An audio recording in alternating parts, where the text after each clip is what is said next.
I know today is Tuesday, and this is kind of out of schedule, if you will, only because I only post YouTube videos between Wednesdays and Sundays, and today is Tuesday. But I just had to make this video to let you know that I delivered on my promise. This was about roughly like a few weeks ago, where I told everyone that, hey, listen, I'm going to be doing a little challenge. I'm going to set a goal for myself. And if I meet this goal, the goal being either 1,000 followers on Twitch TV or 250 subs on YouTube, then I would get a new hairstyle, or I'll get like cornrows. You're probably wondering to yourself like, oh, you're just doing a hairstyle. Like what's the big deal? I think to understand the big deal behind, this fabulous cornrows that I got for myself for the first time in life, I think it's important to understand where this is coming from. And with that, we're going to have to open the Codex of Progeny. We're going to have to open the lore. We have to get into the lore, if we will. So ever since I spawned onto this godforsaken planet, my parents being responsible, I had kinky curly hair, nothing too crazy. It wasn't too kinky, it wasn't too curly, but it was definitely there. I've always had my hair cut off. So when I say cut off, I mean I would go to a barber and pay like $20 for like a buzz cut with a shape up. That was basically it. I've been doing this ever since I was like a kid, and all the way until I was like maybe 20 years old. My parents didn't want anything to do with my hair.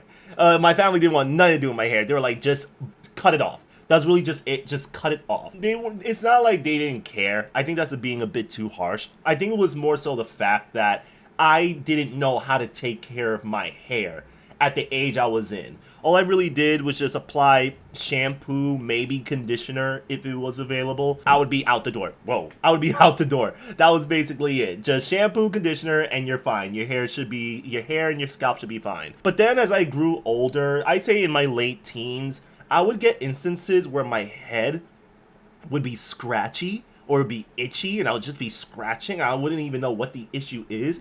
And most of these times it would occur at night. I would change my pillowcases, I would wash my hair. Instead of every day, it's every other day. And my hair would still be itching. So I had to bring that up to the doctor. And during the time, the doctor would look at my scalp and say, oh, you have a little bit of dandruff, that's all. And I was like, just dandruff? And like, yeah, you just have dandruff. That's why it's a little bit itchy. I forgot what they said. Get like some head and shoulders, if you will. And that's basically it. You should be fine. I was like, okay. So I got myself head and shoulders, the 2-in-1, and with the conditioner and the shampoo. And I guess that worked. I don't remember correctly, but I guess it worked. But not so much. Like, I would still have nights of like my head just being itchy. I would have no idea why. And my doctor would say like, oh, maybe it's just stress. Maybe you're just going through stress. Because sometimes when your head scratches, that's an indicator that you may be stressed out. So I kind of dismissed it as such. I would still use head and shoulders and whatnot. At the age of 20, 21, that's why I started to focus more on hair care, on black hair care. And I started looking up all the information. It got overwhelming, and I thought to myself, you know what? I'm gonna get an afro. So you guys have probably seen me through my live streaming and my content creation years. I've always had an afro. I was always the dude with the afro. I was always rock it. I would have the headband on and everything.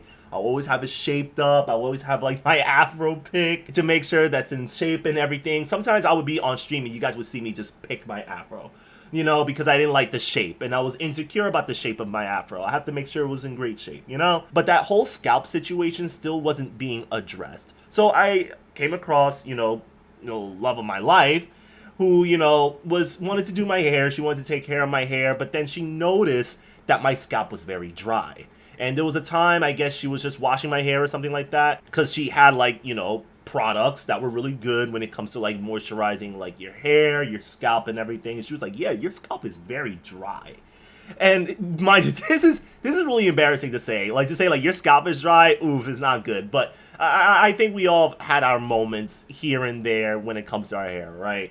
I think we all have our blunder years, if you will. So I'm sitting here and I'm like, yeah, like it's dry. I use shampoo and conditioner. I actually thought conditioner would help with moisturizing your scalp, and I learned that's not the case at all. It moisturizes your hair, but it doesn't moisturize your scalp. Like, those are two different things that you have to address. She started giving me products. I would share those, hair products with her.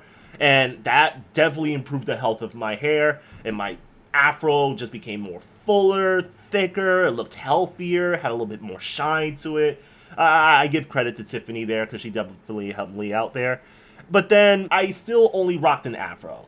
And for 10 years, since like I was like 20 or 21 years old, I was just rocking afros. That was really it. If I was getting a haircut, it would be a shape up and then just trim the afro just a little bit that you can cut off the split ends and the loose ends. And that's basically it. So that was a thing. And then there came a conversation. My girlfriend would tell me, hey, I think you should get a new hairstyle. Not because she was just getting tired of my afro, or maybe she was. Maybe she was getting tired of seeing my afro every day. But it was more so just out of a protective hairstyle. Like, for instance, the summer is coming up soon. We're on spring right now, but the summer is coming up. It's good to have, get your hair braided or get cornrows, because whenever I have an afro, it could be like 60, 70 degree weather, I would start sweating. It's very easy for me to sweat, and the afro doesn't help because, mind you, my afro is thick. So the sun is hitting my afro, and then my afro is like this much like high, on a regular day, and all that heat builds up inside of there, and then my scalp just starts sweating because of that heat buildup. So it wasn't good. Of course, over time, when you're sweating throughout the summer, that sweat, you may be patting yourself and everything, but there's still sweat that's drying up in your scalp, and that sweat accumulation builds up, and then that's when you also may be the reason why your head starts itching. So that's something you have to address. So I was thinking to myself, like, all right, you know what, you're right. I've been flirting with the idea. I was like, maybe I'll do it, I don't think I look good with the cornrows and everything. But then after a while, I thought to myself, all right, screw it, this is what I'm gonna do. Around the same time, I was focusing heavy on YouTube and then on Twitch, and I was like, you know what, I'm going to make it a thing. By 250 subs on YouTube or 1,000 followers on Twitch, I'll get my cornrows. I didn't think I would get to my goal so quick, if I'm going to be honest with you, because it's only the spring. And I'm just there, I'm like, yeah, I might probably hit my goals by the time it's like June or July.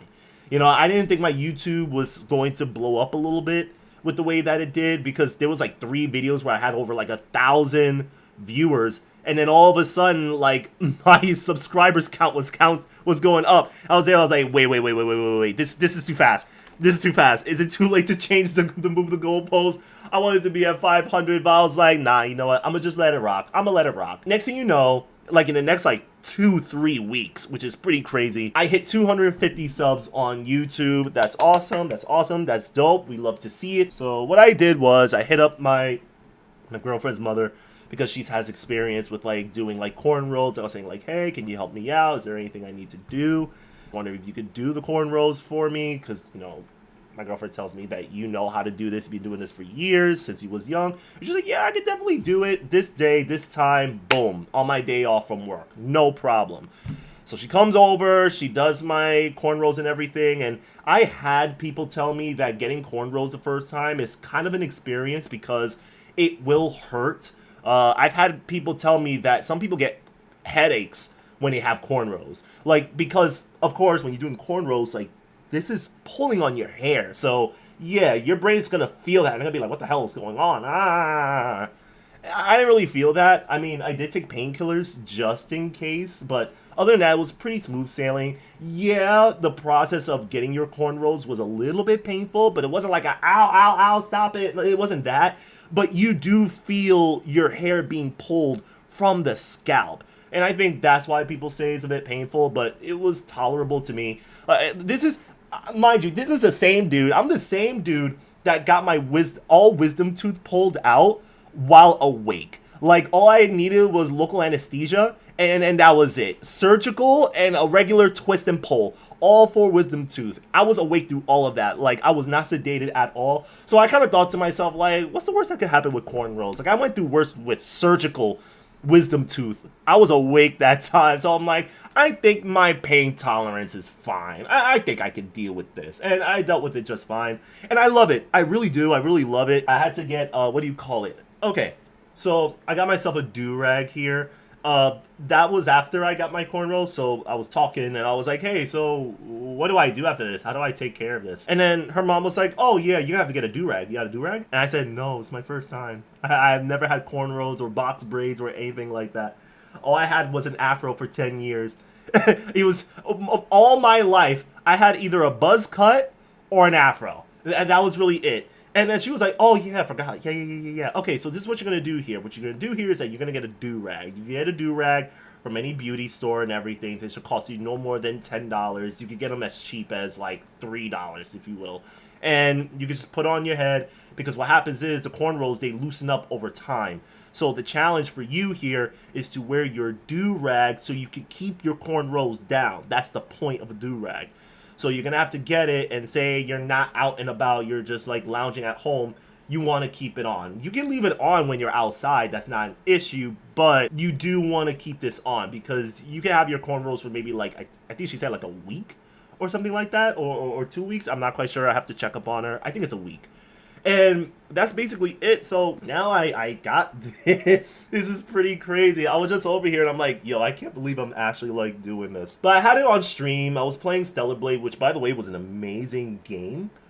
And did the whole hair reveal and people tuned in. They were like, oh, Devon, that's dope. That's dope. That's dope. We see what you're doing, Vaughn. And I was like, oh, I thank you. Yeah, this has been an experience. Mind you, I don't even know how to put on a do-rag. I didn't even look up YouTube. I just looked at this and I was like, okay, this is self-explanatory. So I just cross it here like so. I do this, go here, tie this here. I'm not sure if this is the way. Tie it back here. I just double knot it back here. Let me see. And I think that's basically it. And then all I have to do is I could just straighten it out a little bit. I like to put my ears out. Feels weird just having my ears just put down. If I have like a little bit of like loose fabric here, I would just take the back of the do-rag and just tug on it just gently. And then that's basically it. That's my do-rag. So I have to keep this on whenever I'm at home just lounging or whatever, if I want to keep it down at least for the next day when I'm going to work, when I'm heading out somewhere. And that's basically it. This is just a new chapter of my hair journey. Just a little bit of like a progeny lore for y'all out there that subscribe to my channel. Or maybe you're not subscribing. Maybe you're just curious about my journey with hair. And I think it's good to share that experience with people. You know, the human body is just so cringe. My scalp has been itching for such a long time. And then my girlfriend comes to my life and she's like, yeah, I got something for that. And I'm like, oh, this actually works. It actually works. My hair hasn't been itching. Oh my God. It wasn't dandruff. It wasn't stress. It was just, yeah, your scalp is dry. That's basically it. Your scalp is dry and you just needed the proper products for it. But the thing was, hair care is expensive, and I didn't want to spend that kind of money, especially spending money on something that I didn't have much knowledge of, you know. But other than that, that's basically it. I got cornrows. I got the do-rag. I'm ready to head out. Peace out, y'all. Take care.